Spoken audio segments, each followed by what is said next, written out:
Pemirsa, kita kembali lagi di program Resoning Sosok, masih dengan bersama Pak Dr. Andreas Septiadi MSI. Dan kali ini pada segmen 2 kita akan membahas terkait kondisi terkini Kabupaten Kapuas.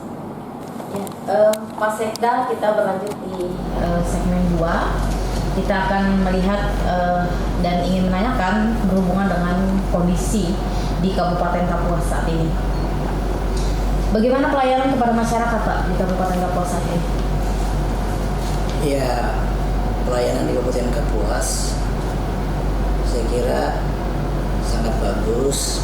Ini terbukti dari hasil survei yang dilakukan oleh teman-teman yang melaksanakan pelayanan publik, misalnya di PMPTSP, kemudian rumah sakit, ya, puskesmas, dan Dukcapil juga, Pak, ya? Ya, Dukcapil, ya, itu semua hasilnya baik. Ini mengindikasikan bahwa pelayanan di Kabupaten Kapuas sangat baik, dan selama ini juga tentu saya tidak pernah mendapatkan informasi WA dari masyarakat misalnya yang kurang puas terhadap pelayanan satu instansi. Kalaupun ada, tentu itu akan langsung kami tindak lanjut. Bagaimana kehidupan berdemokrasi, Pak, di Kabupaten Kapuas? Kehidupan berdemokrasi di Kabupaten Kapuas saya kira juga sudah sangat bagus. Ini terbukti meskipun Kapuas ini masyarakatnya heterogen, tetapi semua berlangsung dengan baik, ya, berdemokrasi, hubungan toleransi di masyarakat juga sangat baik. Ini terbukti kita beberapa kali mendapatkan penghargaan terhadap pelaksanaan HAM. Bagaimana pelaksanaan pembangunan perekonomian daerah, Pak, di Kabupaten Kapuas? Kabupaten Kapuas yang memiliki luas 17.070,39 km persegi, saya kira wilayahnya yang sangat potensial. Pertumbuhan ekonomi di Kabupaten Kapuas juga cukup baik. Kemudian beberapa hotel juga sudah berjalan dengan baik. Ini indikatornya juga menunjukkan bahwa perekonomian di Kabupaten Kapuas makin tahun makin meningkat.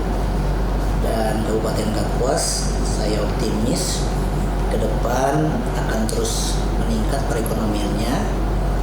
Ini ditandai dengan pertama masuknya program strategi nasional, ya, khususnya padi, dan Kabupaten Kapuas itu kontributor 51% pangan itu disuplai oleh Kabupaten Kapuas.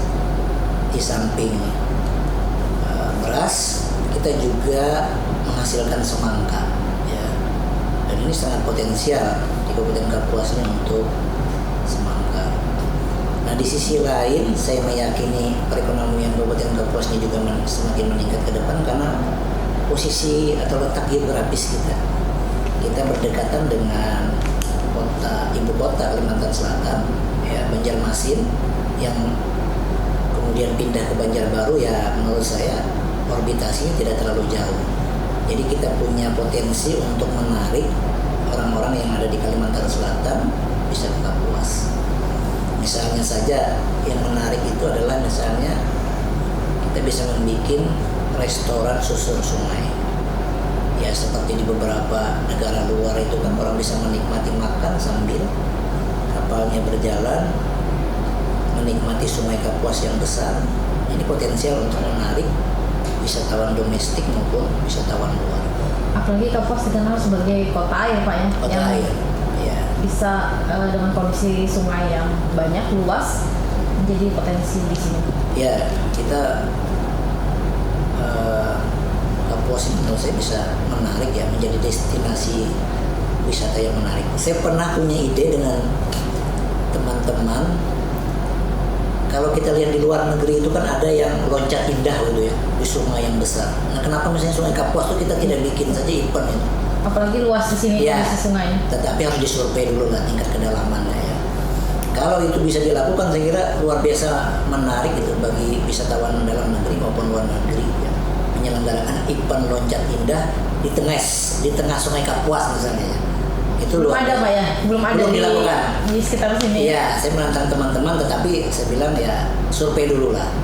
Kalau tingkat ketinggian itu harus seberapa dalam? Dengan tingkat keamanan juga Pak. Iya, keamanan. Terkait dengan potensi daerah ini, hal lain Pak apa yang menjadi yang terkelola di Kapuas ini Pak terkait potensi daerah ini? Kita ini kan sebenarnya daerah yang cukup lengkap ya. Kalau tanam padi bisa menghasilkan atau bisa memproduksi yang luar biasa.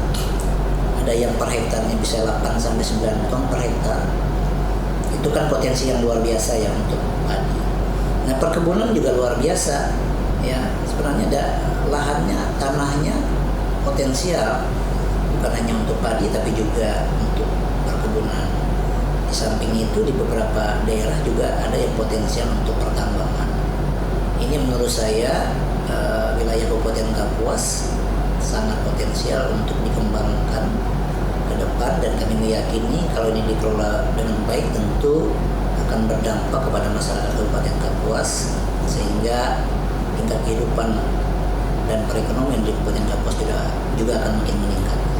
Di luar dari potensi sendiri Pak, untuk hal lain, untuk kerukunan, keamanan, ketertiban sendiri di Kapuas ini seperti apa Pak? Sangat baik ya, saya kira orang bisa melihat bagaimana Kabupaten Kapuas tidak pernah ada konflik sosial yang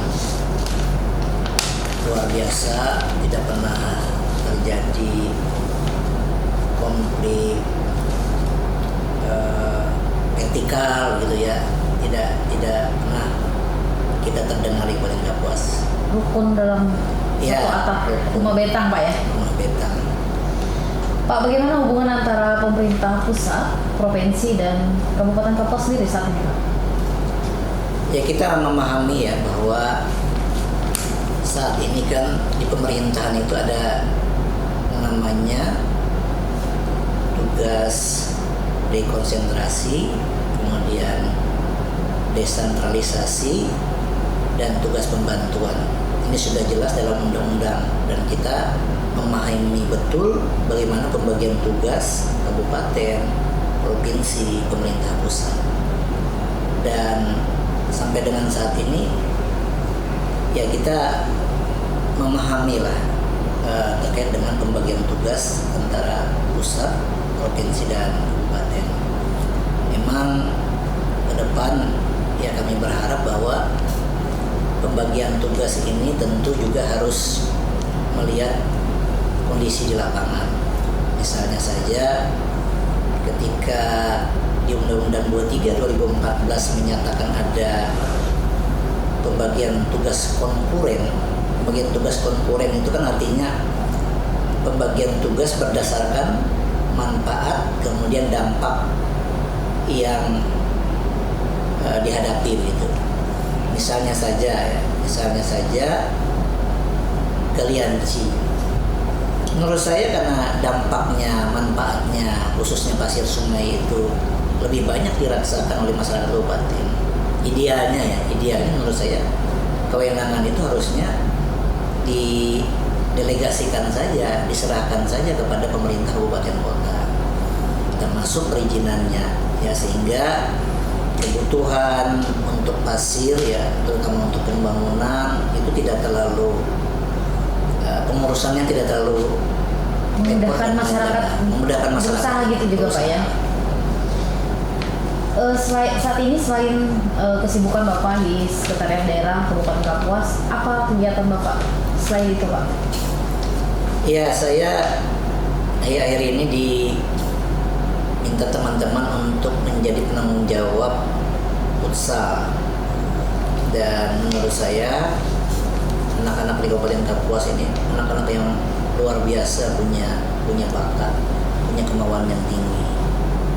Hanya memerlukan orang-orang yang memang perlu untuk mengkomunikasikan, kemudian berkolaborasi dengan pihak lain sehingga mau secara sukarela membina olahraga ini. Dan ini terbukti misalnya dari turnamen yang kami ikuti baru-baru ini di Banjarbaru, kami bisa dapat runner up. Ya, tidak ada dana, mereka, ya saya hanya mengkomunikasikan dengan teman-teman, ada yang memberikan kostum, ada yang memberikan dana untuk mereka menginap dan mendaftar, plus untuk mereka makan minum seperti itu saja luar biasa yang mereka rasakan.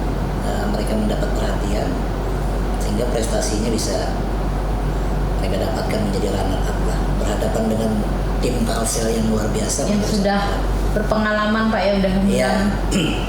Ya, di samping kegiatan itu saat ini juga saya sedang menempuh pendidikan program S3 saya di Universitas 17 Agustus di Fakultas Psikologi. Untuk di luar itu Pak, saat ini tadi saya lupa bertanya, istri bekerja sebagai apa Pak? Ibu? Ya, istri saya ASN dan sekarang bekerja sebagai sekretaris Badan Pengelola Pajak dan Retribusi Daerah. Untuk peran istri sendiri sangat membantu dalam perkembangan karir Bapak ya? Pasti ada orang bilang bahwa di balik kesuksesan seorang suami ada seorang istri yang hebat di sampingnya. Dan menurut saya yaitu saya akui benar, karena bagaimanapun istri sangat mempengaruhi saya dalam berkarir. Baik Pak Septedi, sebelum kita melanjutkan di segmen berikutnya, kita break dulu